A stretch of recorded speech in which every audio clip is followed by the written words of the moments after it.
হযরত আবু হুরায়রা রাদিয়াল্লাহু তাআলা আনহু থেকে বর্ণিত, তিনি বলেন, ক্বালা রাসূলুল্লাহ সাল্লাল্লাহু আলাইহি ওয়াসাল্লাম, আল্লাহর হাবিব বলেন, কুল্লু উম্মতি ইয়াদখুলুনাল জান্নাতা ইল্লা মান আবা। আল্লাহর হাবিব বলেন, আমার প্রত্যেকটা উম্মত জান্নাতে প্রবেশ করবে, ইল্লা মান আবা, কিন্তু যে ব্যক্তি অস্বীকারী হবে সে জান্নাতে প্রবেশ করতে পারবে না। মুহতারাম হাজিরিন, খুব ভালোভাবে খেয়াল করুন। আল্লাহর হাবিব বলেন, কুল্লু উম্মতি ইয়াদখুলুনাল জান্নাহ, আমার দুনিয়াতে যত উম্মত আছে প্রত্যেকটা উম্মত জান্নাতে প্রবেশ করবে, ইল্লা মান আবা, কিন্তু যেই উম্মত অস্বীকারী হবে সেই উম্মত জান্নাতে প্রবেশ করতে পারবে না। অস্বীকারী বলতে আল্লাহর হাবিব কি বুঝিয়েছেন জানার ইচ্ছা হচ্ছে কি হচ্ছে না? সাহাবায়ে কিরামদেরকে আল্লাহর হাবিব যখন এই কথা বললেন, সাহাবায়ে কিরামরা আশ্চর্য হয়ে গেলেন। আল্লাহর হাবিব অস্বীকারী বলতে কাদেরকে বুঝিয়েছেন? এবার সাহাবায়ে কিরামরা আল্লাহর হাবিবকে জিজ্ঞাসা করলেন, ক্বালু মান আবা ইয়া রাসূলুল্লাহ। সাহাবায়ে কিরাম জিজ্ঞাসা করলেন, আল্লাহর হাবিব অস্বীকারী বলতে আপনি কাদেরকে বুঝিয়েছেন? কারা অস্বীকারী হওয়ার কারণে আল্লাহর জান্নাতে প্রবেশ করতে পারবে না? সাহাবায়ে কিরামদের প্রশ্নের জবাবে আল্লাহর হাবিব বড় চমৎকার জবাব দিয়েছেন। মুহতারাম হাজিরিন, খুব ভালোভাবে খেয়াল করুন। আল্লাহর হাবিব বলেন, ক্বালা মান আতাআনি দাখালাল জান্নাহ। আল্লাহর হাবিব বলেন, আমার যে উম্মত তার ব্যক্তিগত জীবনে, পারিবারিক জীবনে, সামাজিক জীবনে এবং রাষ্ট্রীয় জীবনে আমি আল্লাহর হাবিবকে অনুসরণ করে চলবে।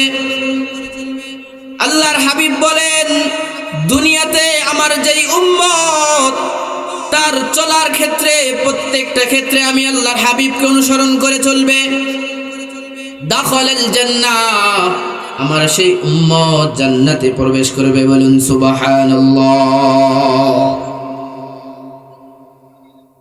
পক্ষান্তরে আল্লাহর হাবিব বলেন, ওয়া মান আসানি ফাকাদ আবা, আর যে ব্যক্তি দুনিয়াতে চলাফেরা করবে কিন্তু আমি নবীকে আদর্শ এবং মডেল হিসাবে মেনে নিবে না, সে দুনিয়াতে চলবে বিভিন্ন নায়ক নায়িকা এবং গায়ক গায়িকাদেরকে আদর্শ মডেল হিসাবে মানবে। আছে না নেই? একটু আওয়াজ দিয়ে বলুন, আছে না নেই? আপনাদের এদিকে নাই মনে হয়, আমাদের ওদিকে আছে, অনেক পাওয়া যায়।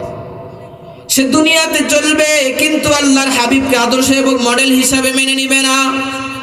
মাথা থেকে নিয়ে পায়ের তালু পর্যন্ত সে চলবে এমন ভাবে সে বিভিন্ন নায়ক নায়িকাদেরকে আদর্শ মডেল হিসাবে মানবে। মুহতারাম হাজিরিন, আল্লাহর হাবিব বলেন, ওয়া মান আসানি ফাকাদ আবা, আর আমার যেই উম্মত আমি নবীকে অনুসরণ করে চলবে না সেই উম্মত হবে অস্বীকারী, আর সেই অস্বীকারী হওয়ার কারণে সে জাহান্নামে যাবে। বলুন নাউজুবিল্লাহ। আরো জোরে বলুন নাউজুবিল্লাহ। মুহতারাম হাজিরিন, হাদিস থেকে সুস্পষ্ট ভাবে বোঝা যায় আল্লাহর হাবিব বলেন, কোন উম্মত যদি কাল কিয়ামতের ময়দানে আমি নবীর সুপারিশ যদি পেতে চায়, সে যদি জান্নাতে যেতে চায়, তাহলে দুনিয়াতে চলার ক্ষেত্রে প্রত্যেকটা ক্ষেত্রে অনুসরণ করতে হবে আমি আল্লাহর নবীকে। যদি সেই ব্যক্তি আল্লাহর হাবিবকে অনুসরণ করে চলে তাহলে সে জান্নাতে যেতে পারবে, আর যদি সে আল্লাহর হাবিবকে অনুসরণ না করে তাহলে তার স্থানটা কোথায় হবে? একটু আওয়াজ দিয়ে বলুন, কোথায় হবে? জাহান্নামে হবে। এজন্য মুহতারাম হাজিরিন, দুনিয়াতে চলাফেরা করার ক্ষেত্রে প্রত্যেকটা ক্ষেত্রে আপনার আমার জন্য করণীয় হলো আল্লাহর হাবিব যে পথে চলেছেন, যা করেছেন সে অনুযায়ী চলা। ঠিক না ভাই? ঠিক। মুহতারাম হাজিরিন, হাদিসের মাধ্যমে, ছোট্ট হাদিস কিন্তু হাদিসের মাধ্যমে পরিষ্কারভাবে আল্লাহর হাবিব বুঝিয়ে দিয়েছেন যে আমার উম্মতরা, তোমরা যদি কাল কিয়ামতের ময়দানে মুক্তি পেতে চাও, দুনিয়াতে চলতে হবে একমাত্র আদর্শ এবং মডেল হিসাবে। কাকে মানতে হবে? আল্লাহর হাবিবকে মানতে হবে। এবার আমি একটু আপনাদেরকে ভিন্ন সাইটে নিয়ে যেতে চাই, আলোচনাটা বুঝাবার জন্য একটু ভিন্ন সাইটে আলোচনা নিয়ে যেতে হচ্ছে, বুঝার চেষ্টা করব। আল্লাহর হাবিবকে যে অনুসরণ করব, এই অনুসরণগুলো করতে হলে আল্লাহর হাবিবের জীবনই আপনার আমার জানার দরকার আছে না নেই? আওয়াজ দিয়ে বলুন, আছে না নাই?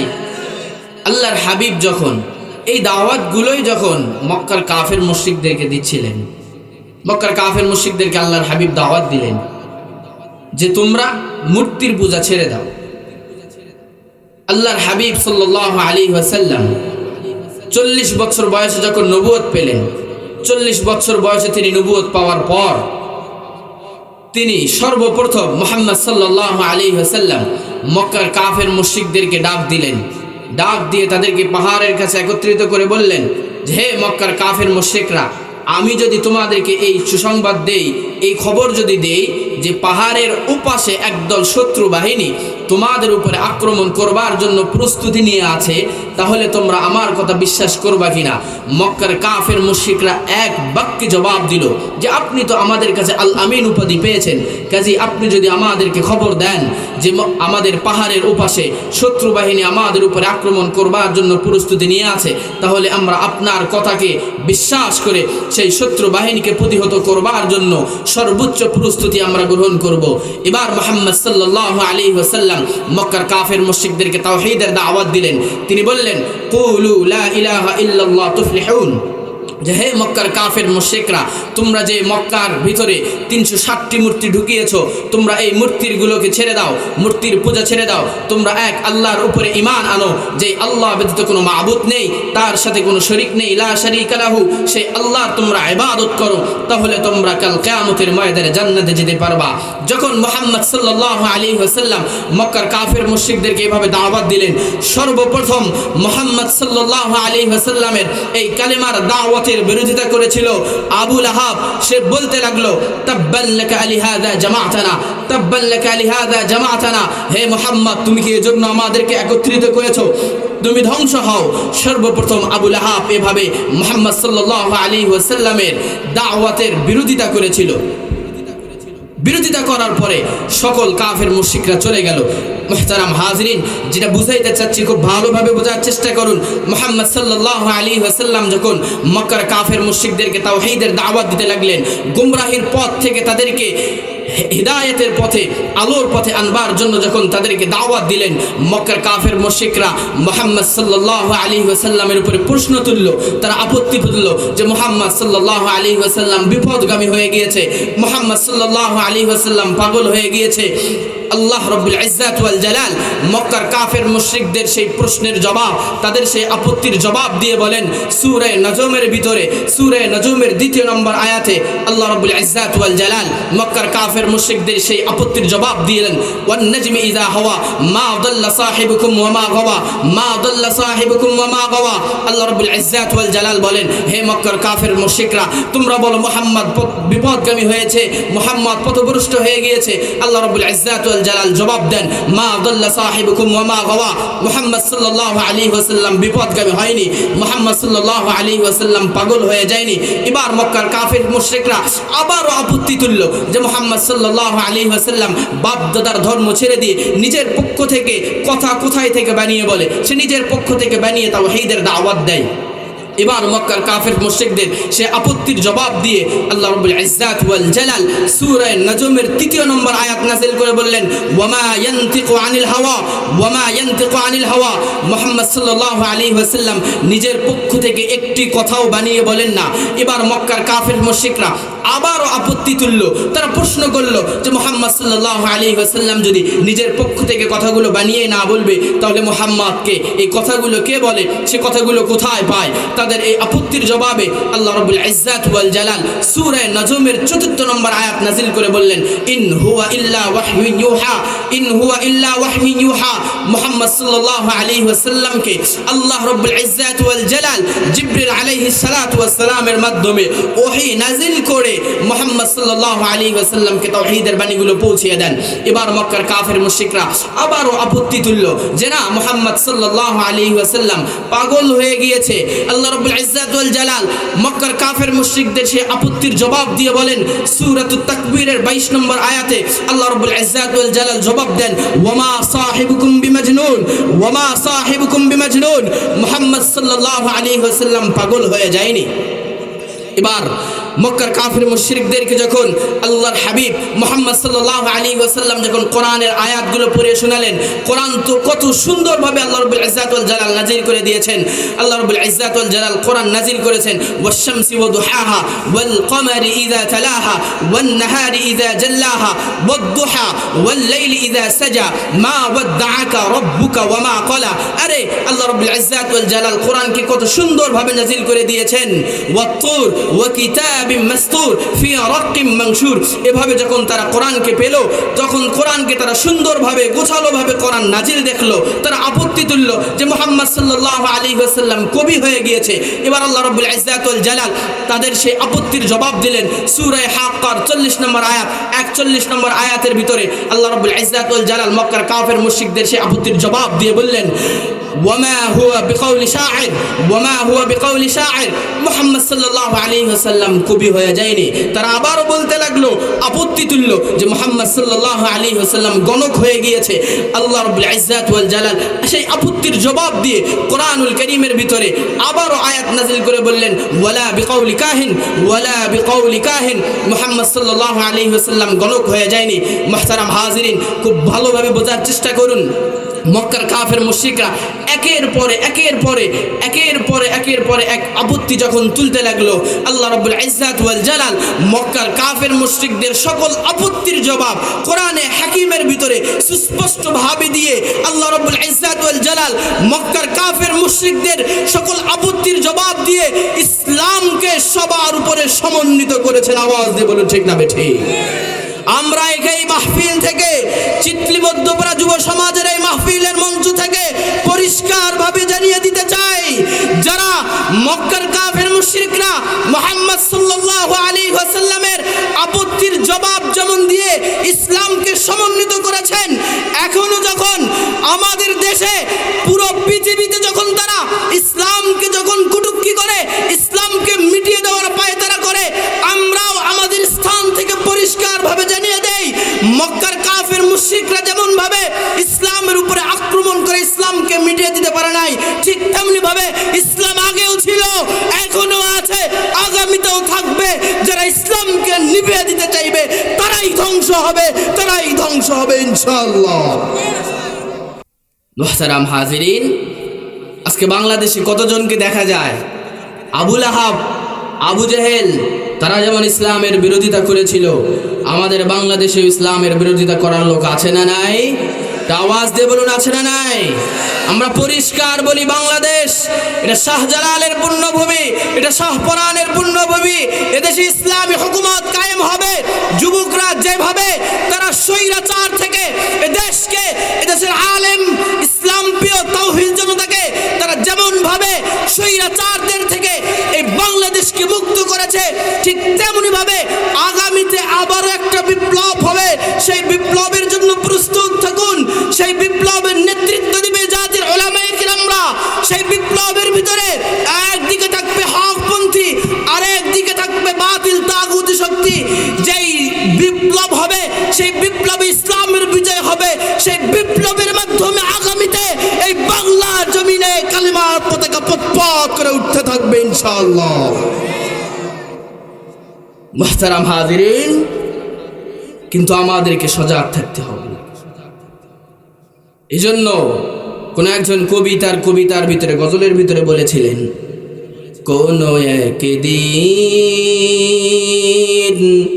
এ দেশের আকাশে কালিমার পতাকা দুলবে,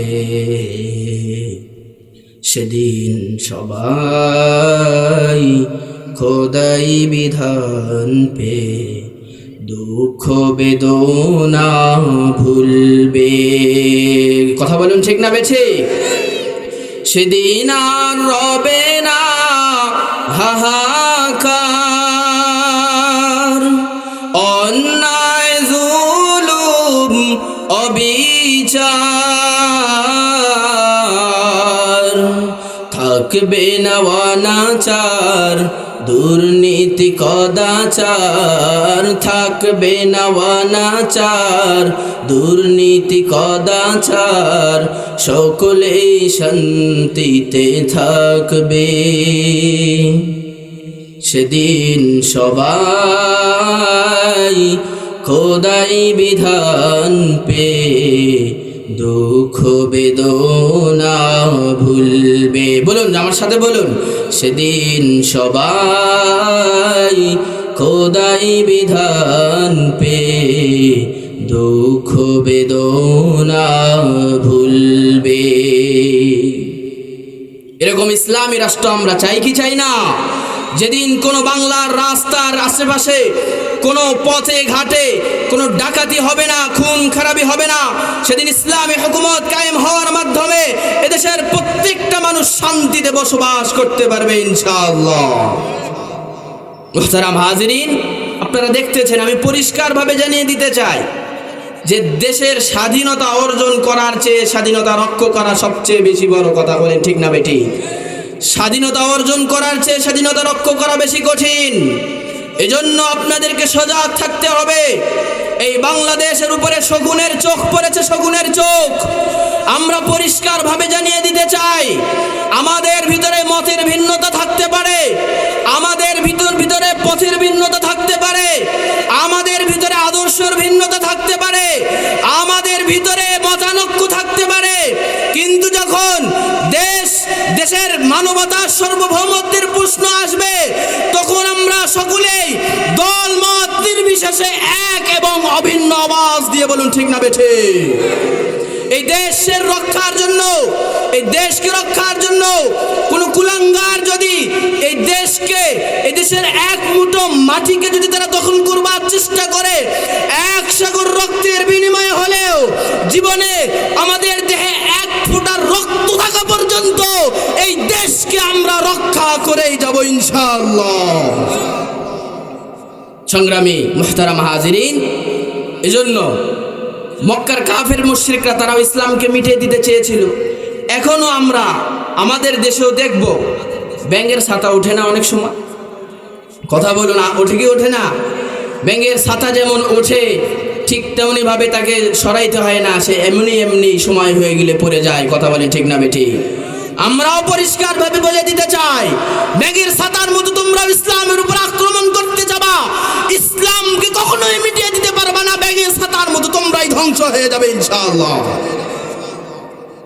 মুহতারাম হাজিরিন, কাজী যেটা বলতেছিলাম, মুহাম্মদ সাল্লাল্লাহু আলাইহি ওয়াসাল্লাম মক্কার কাফের মুশরিকদেরকে ইসলামের দাওয়াত দিয়েছিলেন। আজকে আমরাও ইসলামের দাওয়াত দিতে গিয়ে বাধার সম্মুখীন হই না? এই কোরআনের মজলিসগুলো, কিছুদিন আগেই তো কোরআনের এই মাহফিলগুলো করার জন্য কত অনুমতি নেওয়ার প্রয়োজন পড়তো। কি কথা বললাম নাকি? মাহফিলগুলো করতে দিত না, শুধু সময়ের অপেক্ষা। সময় যখন আসবে বাতিল পালাতে বাধ্য হবে, ইসলামের বিজয় হবেই হবে ইনশাআল্লাহ। এই জন্য মুহতারাম হাজিরিন, যেটা বলতেছিলাম যে মক্কার কাফের মুশরিকদেরকে আল্লাহর হাবিব ইসলামের দাওয়াত দেওয়ার পর তারা আল্লাহর হাবিবের ইসলামের দাওয়াতের পথে বারবার বাধা হয়ে দাঁড়ালো। আমাদের দেশেও তারা বাধা হয়ে দাঁড়ায় ইসলামের দাওয়াতের প্রতি। এবার মক্কার কাফের মুশরিকরাও কিন্তু আল্লাহর হাবিবকে অপমান করবার চেষ্টা করতো না, বিভিন্নভাবে তারা অপমান করার চেষ্টা করতো। আমাদের দেশেও এমন লোক পাওয়া যায়, এমন নাস্তিককে পাওয়া যায় যারা আমার রাসূলের ইজ্জতকে খাটো করতে চায়। কথা বলুন ঠিক না বেঠিক? আমার রাসূলের ইজ্জত কতটুকু একটু চিন্তা করে দেখুন, একটু বোঝার চেষ্টা করুন। আমি বুঝাই আপনাদেরকে। দেখুন, মুহাম্মদ সাল্লাল্লাহু আলাইহি ওয়াসাল্লাম তিনি তো এমন নবী যে নবীর ইজ্জতকে তারা খাটো করতে চায়। কিন্তু আমরা পরিষ্কার বলি, তোমরা আমার নবীর ইজ্জতকে কখনোই খাটো করতে পারবা না, কারণ আমার রাসূলের ইজ্জতকে বাড়িয়েছেন আল্লাহ রাব্বুল ইজ্জাত ওয়াল জালাল। বলে কেমন ভাবে, কেমন ইজ্জত বাড়িয়েছেন? আরে তোমরা পরিষ্কারভাবে দেখতে পাও, পৃথিবীর এখন কোথাও রাত আছে তো কোথাও দিন আছে। যেখানেই যাও না কেন, কোথাও রাত, কোথাও দিন, কোথাও সকাল, কোথাও সন্ধ্যা, যেখানেই যাও দেখবা সেখানে আজান হচ্ছে, আযানের ভিতরে মুহাম্মদ সাল্লাল্লাহু আলাইহি ওয়াসাল্লামের নাম উচ্চারিত হচ্ছে, আশহাদু আন্না মুহাম্মাদুর রাসূলুল্লাহ, আশহাদু আন্না মুহাম্মাদুর রাসূলুল্লাহ। আরে তোমরা আমার নবীর ইজ্জতকে খাটো করতে চাও, আমি তো বলে আমার রাসূলের ইজ্জতকে উঁচু করেছেন, আকাশচুম্বী করেছেন আল্লাহ রাব্বুল ইজ্জাত ওয়াল জালাল। কাজেই তোমরা আমার রাসূলের ইজ্জতকে খাটো করতে চাইলেও করতে পারবা না। কেমন ইজ্জতকে আকাশচুম্বী করেছেন আপনারা দেখুন সূরা হাশরের, আপনারা দেখুন সূরা আলাম নাশরাহ লাকা সাদরাক, এই সূরার 4 নম্বর আয়াতের ভিতরে আল্লাহ রাব্বুল ইজ্জাত ওয়াল জালাল পরিষ্কারভাবে বলে দিয়েছেন, ওয়া রাফা'না লাকা যিকরাক, ওয়া রাফা'না লাকা যিকরাক। হে মুহাম্মদ সাল্লাল্লাহু আলাইহি ওয়াসাল্লাম, আমি আপনার মর্যাদাকে সবচেয়ে বেশি উঁচু মর্যাদায় করে দিয়েছি। শুধু তাই নয়, আল্লাহ রাব্বুল ইজ্জাত ওয়াল জালাল সূরা কলমের 4 নম্বর আয়াতের ভিতরে বলেন, ওয়া ইন্নাকা লাআলা খুলুকিন আযীম, ওয়া ইন্নাকা লাআলা খুলুকিন আযীম। আরে শুধু তাই নয়, আপনি খোলেন কোরআন মাজিদ, আপনি পাবেন আল্লাহ রাব্বুল ইজ্জাত ওয়াল জালাল যত নবীগণকে পৃথিবীতে পাঠিয়েছেন তাদেরকে যখনই সম্বোধন করার প্রয়োজন হয়েছে তিনি ইয়া হরফেনেরা অব্যয়সূচক শব্দ দ্বারা তাদেরকে সম্বোধন করেছেন। আল্লাহ তাআলা হযরত আদম আলাইহিস সালাতু ওয়াস সালামকে যখন ডাকার প্রয়োজন পড়েছে তো আল্লাহ রাব্বুল ইজ্জাত ওয়াল জালাল লিখেছেন, ইয়া আদম, হে আদম, ইয়া আদম উসকুন আনতা ওয়া যাওজুকাল জান্নাহ। আপনি খোলেন সূরাতুল আরাফের ভিতরে পাবেন 8 নম্বর পারা 11 নম্বর পৃষ্ঠায় পরিষ্কারভাবে লেখা আছে আল্লাহ রাব্বুল ইজ্জাত ওয়াল জালাল হযরত আদম আলাইহিস সালাতু ওয়াস সালামকে ডেকেছেন তো বলেছেন, ইয়া আদম উসকুন আনতা ওয়া যাওজুকাল জান্নাহ। আরে আল্লাহ রাব্বুল ইজ্জাত ওয়াল জালাল হযরত ঈসা আলাইহিস সালাতু ওয়াস সালামকে যখন ডেকেছেন তো বলেছেন, পরিষ্কারভাবে আসছে, আপনি খুলুন কোরআনে মাজিদ 3 নম্বর পারা 16 নম্বর পৃষ্ঠা, স্পষ্টভাবে পাবেন সূরা আলে ইমরানের ভিতরে আল্লাহ রাব্বুল ইজ্জাত ওয়াল জালাল বলেছেন, ইয়া ঈসা, হে ঈসা, ইয়া ঈসা ইন্নী মুতাওয়াফিকা ওয়া রাফিউকা, ইন্নী মুতাওয়াফিকা ওয়া রাফিউকা। আরে আল্লাহ রাব্বুল ইজ্জাত ওয়াল জালাল হযরত জাকারিয়া আলাইহিস সালাতু ওয়াস সালামকে ডেকেছেন তো বলেছেন, খুলুন আপনি কোরআন মাজিদ 16 নম্বর পারার 4 নম্বর পৃষ্ঠা সূরা মারইয়ামের ভিতরে আল্লাহ রাব্বুল ইজ্জাত ওয়াল জালাল পরিষ্কারভাবে বলে দিয়েছেন, ইয়া জাকারিয়া, ইয়া জাকারিয়া ইন্না নুবাশশিরুকা বিগুলামিন ইসমুহু ইয়াহইয়া। আরে আল্লাহ রাব্বুল ইজ্জাত ওয়াল জালাল হযরত ইয়াহইয়া আলাইহিস সালাতু ওয়াস সালামকে ডেকেছেন তো বলেছেন 16 নম্বর পারার 5 নম্বর পৃষ্ঠা সূরা মারইয়াম খোলেন, আপনি স্পষ্টভাবে পাবেন আল্লাহ তাআলা ইয়াহইয়া আলাইহিস সালাতু ওয়াস সালামকে ডেকেছেন তো বলেছেন, ইয়া ইয়াহইয়া খুযিল কিতাবা বিকুওয়া, ইয়া ইয়াহইয়া মানে হে ইয়াহইয়া, এভাবে আল্লাহ তাআলা সম্বোধন করে বলেছেন। আরে আল্লাহ রাব্বুল ইজ্জাত ওয়াল জালাল হযরত ইব্রাহিম আলাইহিস সালাতু ওয়াস সালামকে ডেকেছেন তো বলেছেন, ওয়ানাদাইনাহু আই ইয়া ইব্রাহিম, ইয়া ইব্রাহিম কদ সাদ্দাকতার রুইয়া। কিন্তু আপনি যদি খোলেন আরবি ভাষার ব্যাকরণ অনুযায়ী আপনি পাবেন কোরআন মাজিদের ভিতরে, কোরআনে হাকিমের ভিতরে সুস্পষ্টভাবে পাবেন পুরো কোরআন হাকিমের 4 জায়গায়, পুরো কোরআন হাকিমের 4 জায়গায় আপনার আমার নবী মুহাম্মদ সাল্লাল্লাহু আলাইহি ওয়াসাল্লামের নাম এসেছে। কোথাও আল্লাহ রাব্বুল ইজ্জাত ওয়াল জালাল ইয়া মুহাম্মদ, হে মুহাম্মদ এভাবে ডাকেন নেই।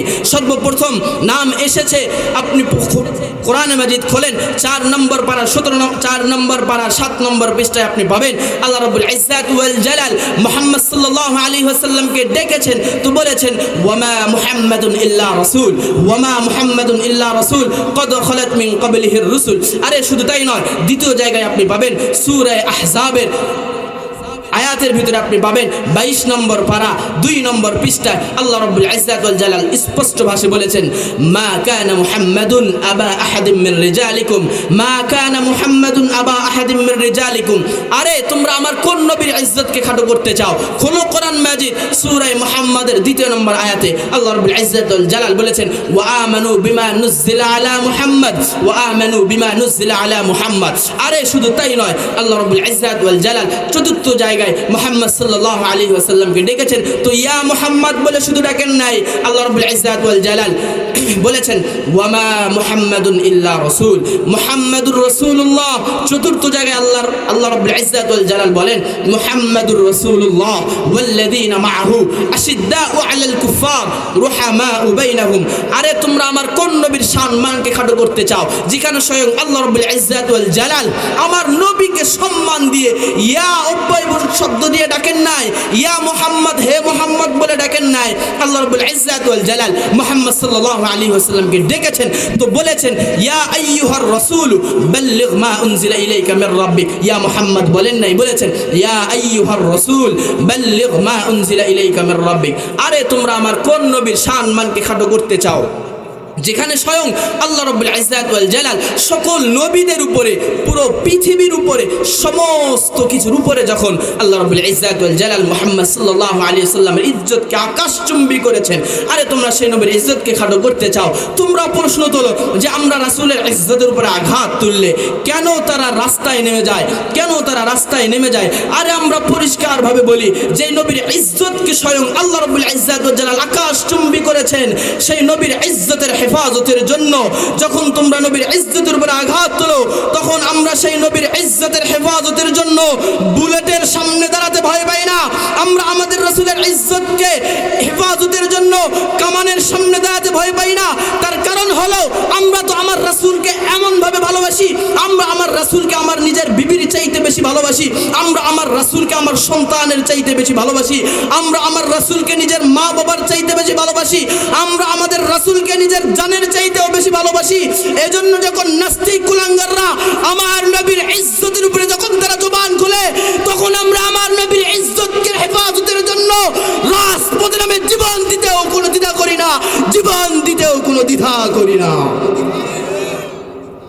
মুহতারাম হাজিরিন, তারা আমাদের রাসূলের ইজ্জতকে খাটো করতে চায়। এজন্য আমরা পরিষ্কারভাবে জানিয়ে দেই যে নবীর ইজ্জতের হেফাজতের জন্য আমরা আমাদের জীবন দিতে প্রস্তুত থাকি। কোন কুলাঙ্গার যদি আমার নবীর ইজ্জতের উপর আক্রমণ করে, আমার নবীকে ব্যঙ্গ করার চেষ্টা করে, তাহলে আমাদের পরিষ্কার দাবি হলো সেই রাসূলের দুশমনকে সর্বোচ্চ শাস্তি মৃত্যুদণ্ড দিতে হবে, মৃত্যুদণ্ড দিতে হবে। বলুন ঠিক না বেঠিক? মুহতারাম উম্মত হতে পেরে আপনি আমি খুশি না বেজার? আর একটু আওয়াজ দিয়ে বলুন তো, খুশি না বেজার? মুহতারাম হাজিরিন, শুধু উম্মত হলেই চলবে না। আল্লাহর হাবিব বলেন, যদি জান্নাত পেতে চাও তো আমি নবীকে অনুসরণ করতে হবে। রাসূলের ইজ্জত কেমন ছিল, কেমন নবী ছিলেন তিনি, আমি অল্প সময়ে আপনাদেরকে একটু টাচ দিলাম সেদিকে, বুঝতে পেরেছেন তো? এবার সেই রাসূলকে অনুসরণ করবার জন্য প্রস্তুত আছি তো? আমরা একটু আওয়াজ দিয়ে বলুন, প্রস্তুত আছি তো? কেমন অনুসরণ করতে হবে একটু বোঝার চেষ্টা করুন। একটি উদাহরণ দেই, কেমন অনুসরণ করতে হবে। আল্লাহর হাবিবের এক সাহাবী, তিনি বাজারে গেছেন, বাজার থেকে তরমুজ কিনে নিয়ে আসছেন। আল্লাহর হাবিবের সাহাবী বাজার থেকে তরমুজ কিনে নিয়ে এসেছেন। বাসায় তরমুজ নিয়ে আসার পরে স্ত্রীকে ডাক দিয়ে বলেন, হে স্ত্রী, বাজার থেকে আমি তরমুজ কিনে নিয়ে আসছি তরমুজ খাওয়ার জন্য। তরমুজ খাওয়ার জন্য তো তরমুজ কাটতে হবে নাকি বলেন? নাকি কাটা ছাড়া খাওয়া যাবে? তরমুজ কাটতে হবে। এবার সাহাবী স্ত্রীকে ডাক দিয়ে বলেন, হে আমার স্ত্রী, চাকুটা কোথায় আছে? চাকুটা দাও, আমি তরমুজ নিয়ে আসছি খাওয়ার জন্য, তরমুজটা কাটতে হবে। এবার স্ত্রী স্বামীর কথা শোনা মাত্রই চাকু নিয়ে স্ত্রীর কাছে উপস্থিত হয়ে গিয়েছে, স্বামীর কাছে উপস্থিত হয়ে গিয়েছে। এবার সাহাবী যখন চাকু নিয়েছেন তরমুজটা কাটবেন, এমন সময় সাহাবীর মাথায় চিন্তা আসলো, আল্লাহর হাবিব তার জীবদ্দশায় কখনো না কখনো তো তরমুজ খেয়েছেন। আল্লাহর হাবিব তরমুজ খাওয়ার সময় তরমুজ কোন পদ্ধতিতে কেটেছিলেন সেটা তো আমার জানা নাই। মুহতারাম হাজিরিন, এই পয়েন্টে আমি আপনাদেরকে বোঝানোর চেষ্টা করছি, একটু বোঝার চেষ্টা করুন।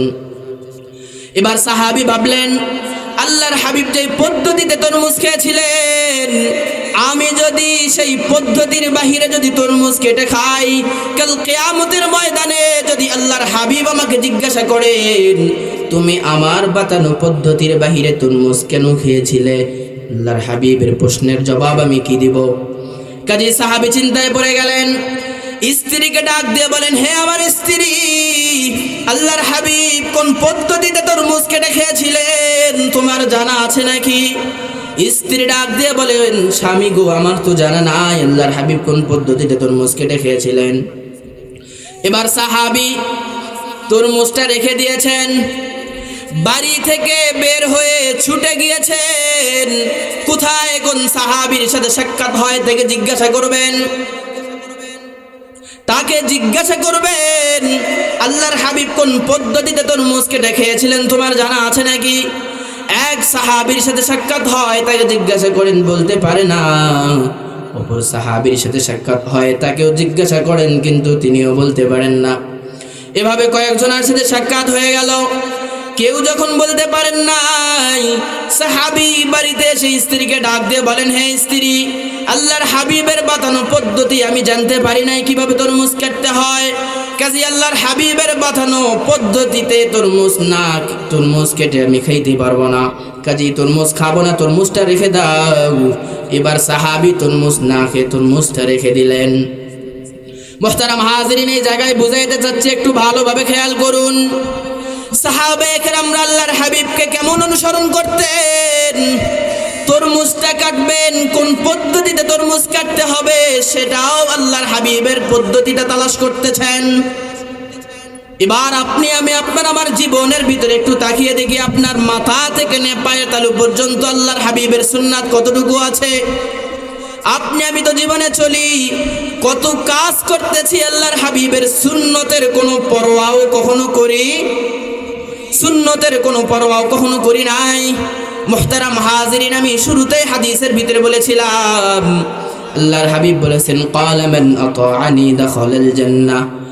আল্লাহর হাবিব বলেছিলেন, আমার যে উম্মত, তার ব্যক্তিগত জীবনে হোক, পারিবারিক জীবনে হোক, কিংবা সামাজিক জীবনে হোক, কিংবা রাষ্ট্রীয় জীবনে হোক না কেন, আমার যেই উম্মত প্রত্যেকটা ক্ষেত্রে আমি নবীকে অনুসরণ করবে, সেই উম্মত কাল কিয়ামতের ময়দানে জান্নাতে যেতে পারবে।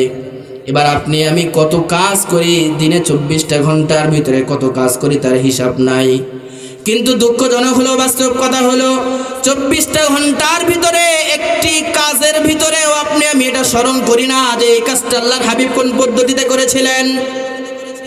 আজকে শুধু আপনি আমি প্রশ্ন করি যে হুজুর, এত কাজ করি, এত নেক আমল করি, কিন্তু শান্তি আসে না।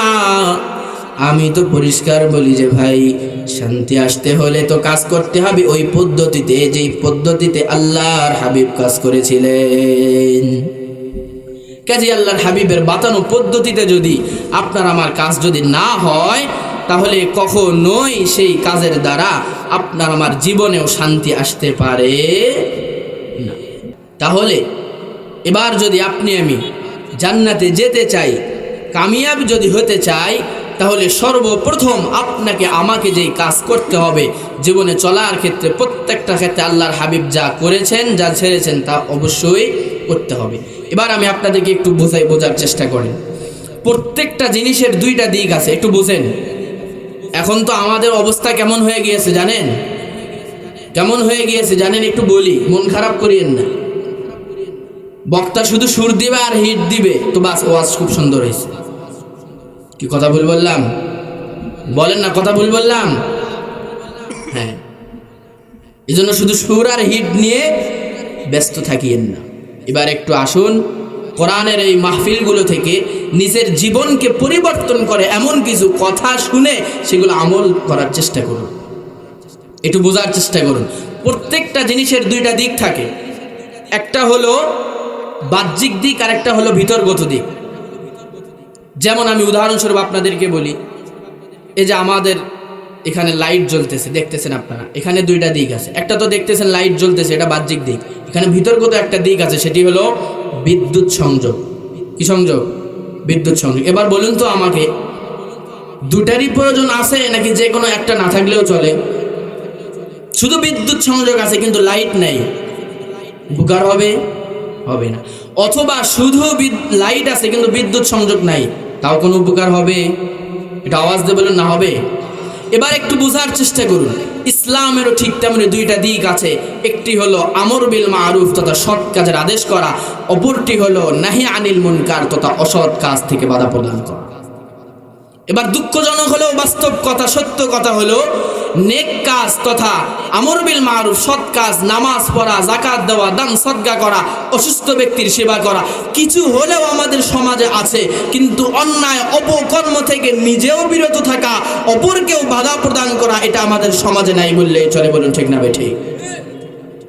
অথচ আল্লাহ রাব্বুল ইজ্জাত ওয়াল জালাল স্পষ্ট ভাষায় কোরআন হাকিমের ভিতরে বলেছেন, قال الله تبارك وتعالى في القرآن المجيد কুনতুম খায়রা উম্মাতিন উখরিজাত লিন-নাস তা'মুরুনা বিল মা'রুফ ওয়া তানহাউনা আনিল মুনকার।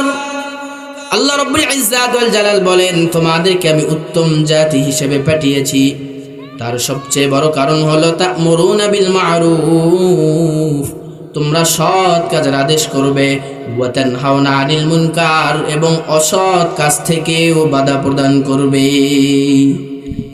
গুণ কয়টি? দুইটি। প্রথমে সৎ কাজ করতে হবে, সৎ কাজের আদেশ করতে হবে, এবং অসৎ কাজ থেকে বাধা প্রদান করতে হবে। এবার আপনি দেখুন তো আপনার আমার জীবনে কতটুকু অসৎ কাজ থেকে বাধা প্রদান করা হয়। নেক আমল আমি একটু কম, নেক আমলের ক্ষেত্রে আমি আজকে বলবো না, নেক আমল অল্প কিছু হলেও চলে, কিন্তু অন্যায় অপকর্ম যা চলতেছে আমাদের সমাজে তা বলার অপেক্ষা রাখেন। ব্যক্তিগত জীবনে দেখুন, ব্যক্তিগত জীবনে আপনি আমি যখন রাস্তা দিয়ে চলি, চলার ক্ষেত্রে দেখুন তো আপনার আমার অবস্থাটা কেমন হয়। চলার ক্ষেত্রে কোনো বেগানা নারীর দিকে তাকানো যাবে? এটা আওয়াজ দিয়ে বলুন, তাকানো যাবে না। কিন্তু আপনি আমি রাস্তায় চলার ক্ষেত্রে নিজের নজরের হেফাজত করতে পারি? কি যুবক কি বৃদ্ধ সবার একই অবস্থা। অথচ আল্লাহর হাবিব হাদিসের ভিতরে পরিষ্কারভাবে বলেন, قال رسول الله صلى الله عليه وسلم يا علي لا تتبع النظرة النظرة فإن لك الأولى وليست لك الآخرة। আল্লাহর হাবিব বলেন, হে আলী লা তুতবি'ন নাজরাতান নাজরা, তুমি যখন রাস্তা দিয়ে চলবা, চলার সময় যখন কোনো বেগানা নারীর দিকে তোমার চোখ পড়ে যাবে, তখন তুমি চোখকে দৃষ্টিকে সাথে সাথে ফিরিয়ে নিবা। যদি দৃষ্টি ফিরে না নাও, দ্বিতীয়বার যদি তাকাও, এই দ্বিতীয়বার তাকানোর দ্বারা তোমার কবিরা গুনাহ হবে। কি হবে? কবিরা গুনাহ হবে। কবিরা গুনাহ, একটি কবিরা গুনাহ জাহান্নামে যাওয়ার জন্য যথেষ্ট হবে। এবার বোঝার চেষ্টা করুন, এভাবে নিজের ব্যক্তিগত জীবনেও আমরা নিজেদেরকে গুনাহ থেকে বিরত রাখতে পারি নাই। এবার আসুন পারিবারিক জীবনে বলে আমি শেষ করছি। পারিবারিক জীবনে আপনি আমি আপনার আমার সন্তানদেরকে নামাজের কথা, একত্তর কথা হলেও বলি, কিন্তু অন্যায় অপকর্ম করা যাবে না, এই কথাটা আমরা নিজেদের সন্তানদেরকে বলতেও ভয় পাই। বলুন ঠিক না ঠিক? আমাদের পরিবারের অবস্থা এমন হয়ে গিয়েছে, পরিবারের সদস্যদের মধ্যে কারোর সাথে কোনো সম্পর্ক নেই। বাবা তার মন মতো চলে, সন্তানরা তার মন মতো চলে, তাদের ভিতরে কোনো সম্পর্ক ভালো নাই, যার কারণে পিতা তার সন্তানকে অসৎ কাজ থেকে বাধা দিতেও ভয় পায়। আপনার অধীনে আপনার মেয়ে আছে, আপনার স্ত্রী আছে, তারা বেপরদা হয়ে বাহিরে বের হয়, আপনি স্বামী হয়ে আপনার স্ত্রীকে বেপরদা হয়ে বাহিরে বের হওয়া থেকে বাধা প্রদান করবেন, এই জন্য আপনার ভয় হয়। আপনি তো একজন কেমন পুরুষ হলেন বলেন?